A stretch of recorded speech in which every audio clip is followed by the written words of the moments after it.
Yo, good day mga kaponkan, The Orange Guy speaking, at sa video na to, I'm going to walk you through how we close white label SEO partners on Zoom. And this is a real demonstration because earlier, I had a call with our potential prospect in white label SEO. So I'm going to share you the process, how I do it, the communication, what to show, what to report, what to deliver, and everything here. Okay? So I'm very excited, no? Kasi this is coming from real experience and real demonstration. And magagamit mo din to, it's either you have a digital marketing services or agency or doing freelancing, but as we do white label SEO partnership. Okay? Without further ado, I'm going to show you my screen. Perfect. So, white label partnership on Zoom, and I'm very excited to share this to you. No? Earlier, I had a scheduled call with one of our prospects. It's Saturday today. So, we created this booking Calendly or calendar session, at ito na yung information ng partnership na to. So, nag-book siya sa amin sa website. Dito sa free SEO strategy call. So, napunta siya dito and then nag-schedule siya dito. Kaya, meron na tayong ito. Or, dito siya sa white label SEO namin and then nag-schedule siya ng call dito. So, you can do either sa kanila. Basta ang goal is to have a call with me. So, you can also create something like that sa website ninyo. Tapos connected siya sa GHL, no, may mga questionnaires lang dito na makikita siya, no, or sa Calendly pwede din 'yan. Now, if you are interested guys sa white label SEO program namin or partnership, click niyo lang to, mag-book kayo ng call. Want to earn high ticket revenue? Start a digital agency even without experience at white label licensing, and we do the operation and staff salary para ma-share namin sa inyo papaano.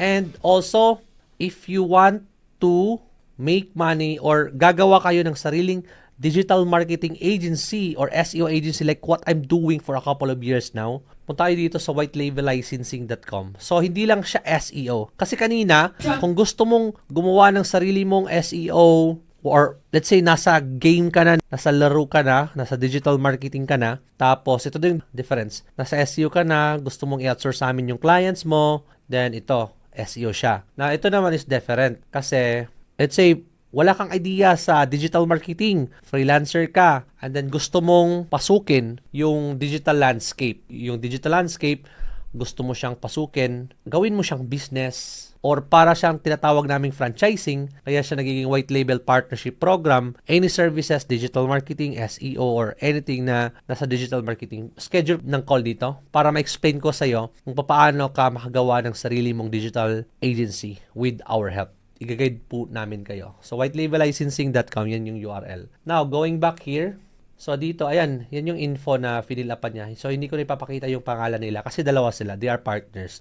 And ayan, yun yung note. At tapos ito yung link ng Zoom namin kanina. And then ito yung info. So what services do you want to white label? Okay, so sabi niya SEO daw tsaka website. So bali dalawa. How many clients do you want to white label with us? We are looking for a stable, permanent agency. Like everyone else. Gusto nila ng one agency lang to fulfill the services. So bali guys, so walang idea what is white label partnership or what is white label. So bali, yung white label na yan, let's say, ikaw to, agency owner ka, or wala ka pa sa agency, tapos gusto mong matuto, di ba? So yung mangyayari niyan, si white label company, like us, meron kang client, ikaw to, di ba? Kami to, meron kang client. Instead of you doing the work, kami yung gagawa ng trabaho na yan. Once it's done, isasubmit namin sa iyo, tapos ikaw na mag-send diretso sa client mo. So, bali, you are not doing the fulfillment. Kami. Mga tao ko, ako yung magpapasahod sa tao ko, ako lahat. Tapos, they want to have a partnership kasi bago lang sila sa industriya. They want someone, a company na mag-fulfill sa kanila. So, during the session, I learned that they are looking for a white label partner na mag-fulfill sa mga services nila. Lalo na hinahanap niyang SEO tapos web design services. Kasi bago lang sila. They are a startup agency offering services in Canada. So, yung isa nasa Canada, yung isa sa Philippines, and they are partners together. Gusto nilang gumawa ng business na ganito kasi napakaganda ng concept eh. Andun ka na, tapos nauuso itong industry na to, and then you can have a partner, someone who's doing the work, not you. You are the face of the company, but we are the one to fulfill the delivery. They are targeting a niche specific industry. Nasa industry specific sila. Hindi ko nasasabihin yung industry kasi guys, all the information dito sa company namin, we have a non-disclosure agreement to not share any info sa kanila. As you can see now, hindi ko pinapakita yung mga pangalan nila. Tinatakpan ko yung mga emails, itong phone number kasi exclusive guys. Ganun kami magpo-protect sa mga client namin. Okay? Exclusivity and also transparency, communication, at information. Secret talaga yan na hindi namin share. So, yung industry nila, they want to dominate that. They want to offer that specific industry dun sa Canada. They talk to 3 agencies already before talking to me to find the best partner. Ganun talaga. You cannot find like siguro diretso, no? Unless nagustuhan mo na yung isa. Kasi i-compare nila yan kung sino mas magaling, sino mas maganda, before they will decide kung sino yung pipiliin sa mga white label na yan. Looking for a reliable, good communicator, and relationship builder. So yan yung hinahanap nila kasi gusto nila ng mag-build ng relationship sa company na yan. Kasi guys, ayoko ng maraming partners. Napakahirap. Ito-train mo na naman yung partner mo. You need to familiarize their process. So, dapat isa na lang. Tapos kukunin mo lahat ng services ng company na yan para isa na lang. But you need to make sure, let's say if you are a white label provider like us, good communicator ka dapat. Kasi nasa malayo yung clients mo, dito ka din sa malayo. So, paano kayo mag-communicate well? Transparency is importante dito para magtiwala yung mga partner mo sa'yo. Kasi napakalayo mo. Reliable, trusted ka ba? Pagiging trusted, hindi yan basta-basta na diretso makuha. You need to earn this. Marami kasing aspect. Trusted sa result. Trusted ka ba sa information? Trusted ka ba na if you promise mag-online kayo ng 9 a.m. for a call, andun ka sa 9 a.m.? Trusted ka ba na lahat ng sinasabi mo during the discovery call is mangyayari when they are your client already? Kasi kung tamang salita lang tayo, and then when we start working together, wala na, then hindi tayo mapapagkatiwalaan nila. So yan yung hinahanap ng mga nagsosource ng white label partner. But the good thing with us is we are doing services for 15 years now. I've been in the industry for 15 plus years already. Nagsimula ako sa freelancer before building my agency. Alam ko ang pasikot-sikot ng mga hinahanap na clients. Alam ko paano yung mafe-feel ng client kapag yung mga promises, yung mga communication is bad. Kasi I've been there eh. Nagkamali din ako before as a freelancer, natuto ako, and then sinabi ko sa sarili ko na kapag nagiging agency owner ako, I need to be better compared sa iba, compared kung ano ako or kung sino ako dati. So we keep growing, evolving, creating process, system along the way para magiging maganda, magustuhan ng mga clients natin yung proseso. So yun, their website is not done yet. Hindi pa daw tapos yung website nila as we talk earlier. So yan yung mga discussion namin kanina. Ito yung maipapayo ko and ito yung mga sinishare ko kanina sa conversation namin sa call. Hindi na ako magpapakita dito ng mga SOP kasi they are private. But if you are going to enroll our training, ito, punta ka dito sa course, SEO or agency course. Ayan, nagtuturo ko kasi guys kung paano i-build yung agency eh. So punta ka lang dito, schoolofprofits.ph agency. Bilhin mo yan, naka-discount pa tayo. Click mo lang yan guys, no? Mache-check out mo yan. I will help you build your agency. Ito yung dapat mong sabihin during the discovery call or during the time you're talking to a prospect. Don't close them. Yung iba kasi, they focus on making sales, right? Boom! Dapat makabenta tayo. Boom, boom, boom, boom, boom, boom. Ganon. Importante yung sales. At yan din yung dapat yung i-master. Pero dapat lumugar din tayo kasi they are looking for a solution. They are looking for a partner. Now, you don't need to close them anymore. Kasi, ito yung napapansin ko sa mga naghahanap ng partner. If they are looking for a solution, the only thing you need to do is to solve their problem. To be that person na hinahanap nila. You don't need to close them. You don't need to be salesy. Kasi, if nagustuhan nila yung sinasabi mo, napapaintindi mo sila, nalilearn nila yung proseso mo, or napapagkatiwalaan ka nila, they will buy your service. Answer their question, then Boom. Iba kasi yung mga sales eh. Yes, napaka-importante ng sales. Pero for me, hindi siya really needed sa usapin na yun, lalo na kanina. Kasi nafe-feel nila yan. Naghanap kasi sila ng solution sa problema nila.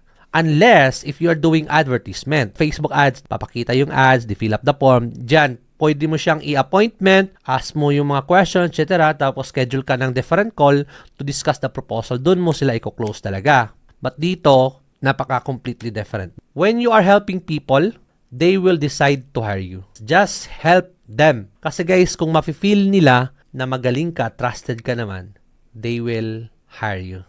You will also need to prepare a presentation. Like 5 to 10 presentations siguro. So, you need to prepare this ahead ha. Let's say, gagamitin mo kasi to every time may kausap ka. So, paulit-ulit lang to. So, mag-prepare ka para magamit mo sa lahat ng discovery call mo. So, gagawin mo to hindi lang sa white label program, but if you are closing clients, you're talking to discovery call to communicate with your client or prospect or anyone, may presentation ka dapat, di ba? Prepare to answer their questions. After mong i-present yung presentation, you need to prepare because they will ask you questions. So for me, napaka-normal na yung mga tanong eh. And it's part of the game talaga. So ako, hindi na ako magpe-prepare sa question kasi alam ko yung hinahanap nila, this one. So alam ko na kung ano yung sasabihin ko. Kahit saan papuntahin yung conversation nila. Kasi alam ko yung topic. Alam ko yung ginagawa ko. So you will also need to learn. You need to prepare for, let's say, sa kabilang monitor, meron kang answer or AI na nag-auto search for the answer kapag tinatanong ka. You need to prepare. If you know what you're doing, practice lang naman yan eh, di ba? Prepare to answer their questions. Set expectation early. So, this is like a discovery call, di ba? Providing the expectation before you start working together. Sabihin nyo na, kasi nag-uusap kayo, di ba? Sabihin nyo na, let's say, we are only available 8 a.m. to 5 p.m. Monday to Friday. Kasi para alam nila, hindi kami nagre-reply for nighttime. Tapos yung reporting namin every Friday or every day ba or once a month, you need to give them an expectation and honest as well. Sell the outcomes, not task. Results matters, guys. Hindi yung deliverables, di ba? Kasi yung iba, napakadaming deliverables, but kung hindi naman siya nakakapag-provide ng result, then why matter? Or send the deliverables. So, results. Result talaga yung pinaka-importante. Plan for long-term retention. Okay? That's why hindi na natin sila i-close kasi no need na yan. They love you. If they like your service, then they will buy it. Ang goal natin dito is to build a rapport para mag-long term yung partnership natin. Anyan din yung hinahanap ko. Kasi may mga clients kami guys, 2 years already, 3 years already sa amin. Long term yung goal kasi monthly yan nagbabayad. So dapat alagaan nyo yung mga clients na yan. Have crystal clear deliverables. So yung deliverables po ninyo, ilatag nyo na. Let's say, while talking to the client, di ba, set expectation early, pwede nyo nang ipakita. Let's say, sabi nila, I need SEO for local. So that time, papakita mo na kung ano yung mga rates ng SEO packages mo para alam na nila. Ano ba yung mga kasama sa deliverables, ilan ba yung blog, ilan ba yung content, ilan ba yung backlinks, ilan ba yung pwedeng i-optimize sa website, dapat alam nila. On the client relationship, that's why you need to ask questions. Familiarize them. Yung itatanong yung question, hindi lang basta-basta, like better question, like where are you from? Kasi para alam mo na, how's the weather there? So building a rapport, and then doon na magsisimula yung conversation. So kung Pinoy lang naman kayo, magkakaintindihan tayo, di ba? But kung international, then you need to feel them better or good while talking to them. Make your service better compared to competitors. So as I mentioned earlier, sabi nila meron na daw silang nakausap na agency, pero mas natuwa sila sa amin. Sabi nila kanina. Kasi guys, syempre, same kami, Pilipino din sila. But they like, siguro, no? They like how I explain the partnership, what to expect, and also, for doing this a couple of years now, alam ko na pasikot-sikot, paano dapat magiging better yung deliverables namin compared sa iyo? Paano namin papagandahin yung delivery, yung mga tao? Let's say, for example, ito, kami, tatanggalin namin yung, kasi sa iba may setup fee. Let's say, before ka papasok sa company as client, bayad mo na sila ng setup fee na 500. Sa amin, walang setup fee, libre. Sa iba, may contract. Sa amin, wala. Ayaw nila ng contract kasi, let's say, magstay ka in 1 year, hindi sila pwedeng umalis. Magsastay sila ng 1 year. So, open for a rate negotiation. So, depende yan sa client. Kung iba, walang budget, they ask for discounts or sabihin nila, no, hindi ko afford yan, tapos mawawala ganun. Depende yan. So, dapat open ka din. But you need to make sure na hindi ka din malulugi kasi baka baratin ka, di ba? So, open ka for a negotiation. Have SOP for everything. Kami, lahat ng proseso namin sa company, dinodocument ko like this one, episode 22 na to, nasa isang doc lang para kapag gusto kong balikan to, nakikita ko. So, lahat ng ginagawa namin, nakadocument yan. Have a better onboarding process. Paano nyo i-onboard yung client na mabilis, maganda pagka-onboard, nasasagot nyo ng tama, maganda yung proseso ninyo, you need to have a better onboarding process. Provide dedicated people. So, ito din yung isa sa maganda sa amin na wala sa iba kasi we have a dedicated people na ibibigay sa kanila sa projects nila. Show them sample reporting. So yun, pinakita ko din sa kanila kanina, yung sample reporting namin. Anong kasama? Google Analytics, Search Console, ranking sa keywords, tapos pinakita ko din yung mga graph. Nakikita talaga nila na detailed, no? Yung deliverables namin, sample. I also show them the case study and testimonial. So if wala ka pa dito guys, you need to build it. Napakadali lang naman kasi like right now, pwede itong magawang case study eh. Kasi a case study for me, depende yan kung anong ginagawa mo. So if you're doing SEO, kasama na dyan yung proseso, paano mo siya ginawa, paano ka nagka-result, tapos yung traffic or results na nagawa mo. Pwede ka din gagawa ng case study kung web design. Let's say, explain mo lang how you started, the problem, the expectation, the goal, the result, and the design na maganda after all. So, iba-iba yung case study. Like what I'm doing right now, bakit ko mag-video ng about this one, di ba? Kasi I document what I'm doing, tapos i-share ko sa community para matuto din sila. Make sure they can make money by partnering with you. So, yung services rate ninyo, wag mo masyadong lakihan. Kasi dapat guys, kikita din yung mga partners natin. Yan yung kagandahan sa amin. Kasi, what's the point of them doing a business kung hindi naman sila kumikita? So, yan yung goal namin. They are making money kasi mura yung rate. Plus, pwede pa nilang i-mark up yan ng mas malaki. So yeah, that would be all. If you are interested to learn SEO agency, punta ka sa School of Profits Academy. Want to quit your 9 to 5? Join the School of Profits. We teach Filipinos step by step how to make real money online. If you want to make money sa agency, freelancing, ito yung course ko. Gayon guys, marami kaming freebies na ibibigay.